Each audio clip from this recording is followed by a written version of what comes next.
তুমি কি জানো সর্বপ্রথম ছাপাখানা কোথায়, কবে এবং কে আবিষ্কার করেছিল? ছাপাখানা বলতে সেই মেশিনটাকে বোঝায় যেই মেশিনটার দ্বারা বই, নিউজ পেপার এগুলো ছাপা হয়, সেই মেশিনটাই হচ্ছে ছাপাখানা।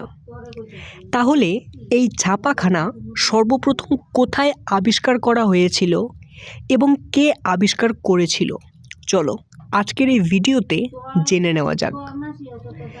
জোহানেস গুটেনবার্গ নামক একজন ব্যক্তি 1440 খ্রিস্টাব্দে জার্মানিতে সর্বপ্রথম ছাপাখানা আবিষ্কার করেছিল।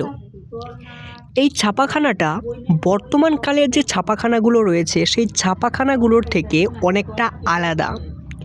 বর্তমান দিনে আমরা যে ছাপাখানাগুলো দেখি এগুলি অনেকটা উন্নত, কিন্তু সর্বপ্রথম যে ছাপাখানাটা আবিষ্কার করা হয় সেটা এতটা উন্নত ছিল না।